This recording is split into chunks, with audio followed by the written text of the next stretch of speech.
नमस्कार।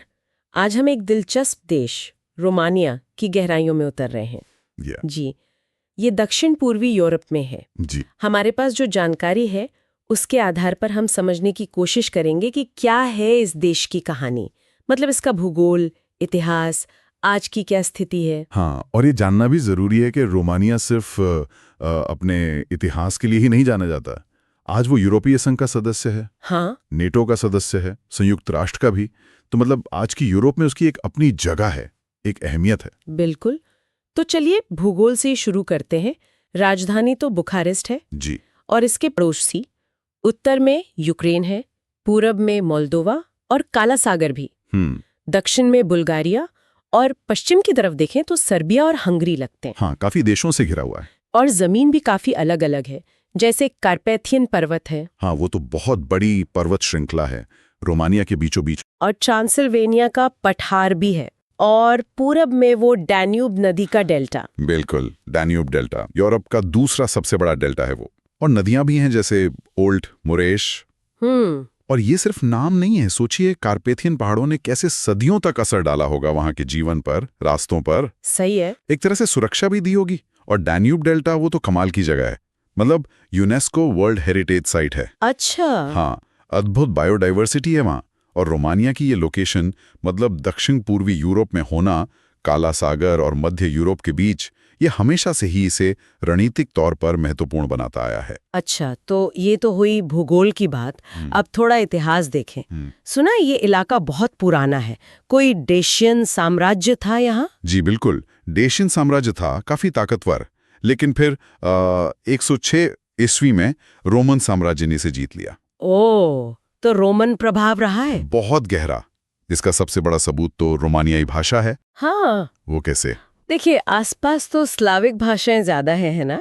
लेकिन रोमानियाई एक रोमांस भाषा है, सीधे लैटिन से निकली हुई। अरे वाह, ये तो बड़ी अनोखी बात है। बिल्कुल, ये रोमन विजय की एक जीती जागती निशानी है। और मध्यकाल में वलाचिया और मोल्गाविया जैसे राज्यों का जिक्र आता है। हाँ, वो स्वतंत्र राज्य उभरे थे।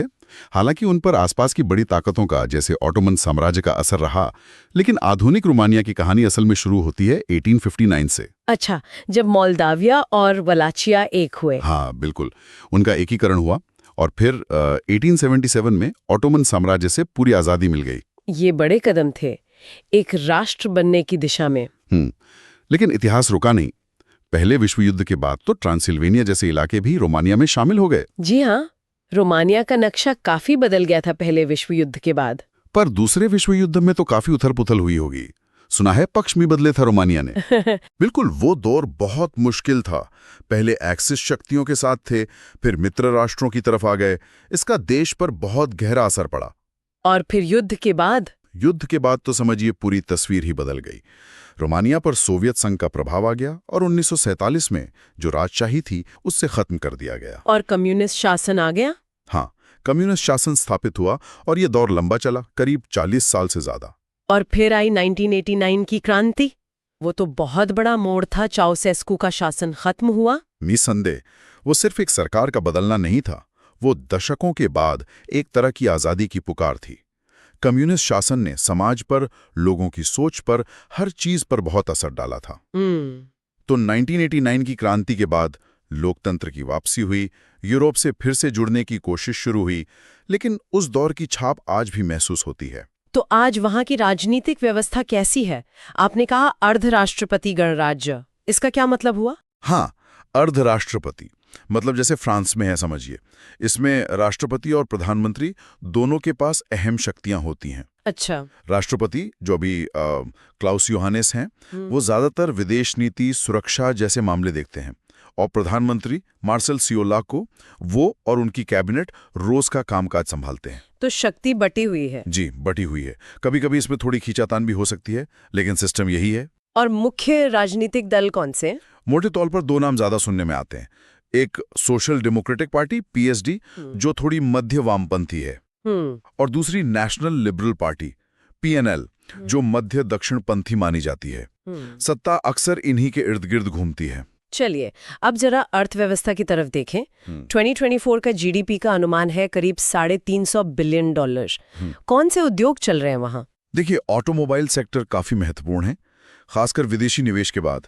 रेनो ग्रुप की जो डेसिया कारें हैं ना, हाँ हाँ, सुना है नाम। वो यहीं बनती हैं जी और दुनिया भर में जाती हैं। जी। दूसरा, आईटी सेक्टर बहुत तेजी से बढ़ रहा है। अच्छा। हाँ, कुछ शहर जैसे क्लूज नापोका, उन्हें तो लोग ट्रांसिल्वेनिया का सिलिकॉन वैली भी कहने लगे हैं। अरे वाह। पारंपरिक रूप से खेती तो हमेशा से रही है जी। हालांकि उसमें अभी सुधार की गुंजाइश है। और हाँ, पर्यटन वो भी बढ़ रहा है। और 2007 में ये लोग यूरोपीय संघ में शामिल हुए थे। उसका कुछ फायदा हुआ अर्थव्यवस्था को? फायदा, मैं कहूंगा वो एक बहुत बड़ा कदम था, एक गेम चेंजर। अच्छा, कैसे? देखिए, ईयू में आने से रोमानियाई कंपनियों के लिए यूरोप का इतना बड़ा बाजार खुल गया। सही बात है। बाहर से निवेश बढ़ा, ईयू से जो फंड मिलते हैं उनसे सड़कें बनी, इंफ्रास्ट्रक्चर सुधरा, आईटी और ऑटोमोबाइल जैसे सेक्टर को तो बहुत बढ़ावा मिला। हाँ, ये तो है। हाँ, ये बात भी है कि ईयू के नियमों के साथ तालमेल बिठाना, कंपटीशन बढ़ना, ये चुनौतियां भी रहीं, लेकिन कुल मिलाकर असर तो पॉजिटिव ही रहा। लेकिन रोमानिया सिर्फ अर्थव्यवस्था या राजनीति नहीं है, संस्कृति भी तो है। भाषा की बात हमने की, रोमानियाई जो लैटिन से आई है। धर्म के बारे में क्या? धर्म में ज्यादातर लोग ईसाई हैं और उनमें भी पूर्वी ऑर्थोडॉक्स चर्च को मानने वाले सबसे ज्यादा हैं। अच्छा। और ये सिर्फ पूजा पाठ तक सीमित नहीं है, ये वहाँ की संस्कृति का, कला का, संगीत का, रोजमर्रा की जिंदगी का एक अहम हिस्सा है। खासकर गांव वगैरह में आपको पुराने चर्च, मठ दिखेंगे जिनकी बनावट, पेंटिंग्स बहुत खूबसूरत हैं। और घूमने की जगह, वो ब्रैन कैसल का नाम बहुत आता है, ड्रैकुला का किला। हाँ, ब्रैन कैसल। देखिए, उसका ड्रैकुला से रिश्ता इतिहास से ज्यादा कहानियों और पर्यटन से जुड़ा है। मतलब सच नहीं है? असल में वो किला व्लाद द इम्पेलर नाम के एक शासक से जुड़ा है जिनसे ड्रैकुला के किरदार की प्रेरणा ली गई थी। पर हाँ, किला देखने में बहुत शानदार और थोड़ा रहस्यमयी लगता है। और पैलेस कैसल है, वो तो जैसे किसी परी कथा का महल लगता है, बहुत सुंदर। और सिगिशवारा शहर। सिगिशवारा? हाँ, कहते हैं व्लाद द इम्पेलर का जन्म वहीं हुआ था और पूरा का पूरा शहर ही यूनेस्को वर्ल्ड हेरिटेज साइट है। अपने मध्ययुगीन रूप में काफी हद तक वैसा ही है। यूनेस्को लिस्ट में और भी जगह हैं क्या रोमानिया की? बिल्कुल हैं। डैन्यूब डेल्टा का जिक्र हमने किया था, वो अपनी प्राकृतिक सुंदरता के लिए। हाँ। उत्तरी मोल्दाविया में कुछ मठ हैं जिनकी बाहरी दीवारों पर बाइबल की कहानियों की पेंटिंग्स बनी हैं, वो अनोखी चीज है। और ट्रांसिल्वेनिया में किलेबंद चर्च हैं। ये सब यूनेस्को की लिस्ट में है। वाह। ये दिखाता है कि ये जगहें सिर्फ रोमानिया के लिए नहीं, पूरी दुनिया के लिए अहम है। शहरों पर वापस आते हैं। बुखारेस्ट तो राजधानी है, उसे लिटिल पेरिस भी कहते थे। हाँ, एक जमाने में कहते थे, उसकी पुरानी इमारतों और माहौल की वजह से। कम्युनिस्ट दौर में काफी कुछ बदला, बड़े पैमाने पर तोड़फोड़ और नया निर्माण हुआ। आज वो पुराने और नए का एक मिश्रण है। देश का मेन सेंटर तो है ही। और दूसरे कौन से शहर अहम है? क्लूज-नापोका है ट्रांसिल्वेनिया में, बड़ा यूनिवर्सिटी शहर है, आईटी हब है। पूरब में यासी है, वो मोल्दाविया का ऐतिहासिक और सांस्कृतिक केंद्र रहा है। अच्छा। देश की पहली यूनिवर्सिटी वहीं खुली थी। अच्छा। और पश्चिम में टिमिशोआरा, 1989 की क्रांति की शुरुआत वहीं से हुई थी और ईयू में आने के बाद वो भी काफी विकसित हुआ है। तो ये शहर दिखाते हैं कि रोमानिया कितना विविध है। हाँ, हर शहर की अपनी पहचान लगती है। बिल्कुल। तो जाहिर है इतनी सारी चीजें हैं तो पर्यटन भी अहम होगा। लोग क्यों आते हैं रोमानिया, क्या खास है? कई चीजें खींचती हैं लोगों को। हाँ? एक तो है प्राकृतिक सुंदरता, जैसे कार्पेथियन पहाड़ों में घूमना, ट्रैकिंग करना, डैन्यूब डेल्टा में पक्षियों को देखना। दूसरा, इतिहास और संस्कृति। ट्रांसिल्वेनिया के वो मध्ययुगीन शहर है ना, सिबियू, ब्राशोव, सिगिशवारा, हाँ, जिनका जिक्र किया था, वो महल, किले। उत्तरी मोल्दाविया के वो पेंटेड मठ। तीसरा, कुछ लोग वहाँ का पारंपरिक गांव का जीवन देखने भी जाते हैं, जो भी कई जगहों पर मिल जाता है। ये सब मिलकर एक अलग ही अनुभव देता है। तो कुल मिलाकर इस पूरी बातचीत से जो एक तस्वीर बन रही है वो एक ऐसे देश की है जहाँ इतिहास की गहरी जड़ें भी हैं और वो आधुनिक यूरोप का हिस्सा भी है। जहाँ पहाड़ भी हैं, डेल्टा भी है और जहाँ इतने उतार चढ़ाव के बाद आज एक नई पहचान बन रही है। बिल्कुल सही कहा। और जो हमारे पास जानकारी है उसे देखते हुए एक सवाल मन में आता है। क्या? कि रोमानिया अपनी पहचान को कैसे देख रहा है, कैसे गढ़ रहा है। सोचिए कितनी परतें हैं इतिहास की।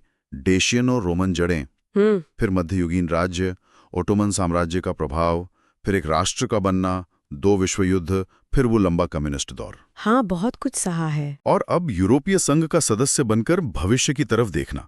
ये सारी परतें, ये सारे अनुभव मिलकर आज के रोमानिया को क्या बना रहे हैं। ये सिर्फ अतीत की बात नहीं है, ये आज की सच्चाई है और भविष्य का रास्ता भी इसी से तय होगा।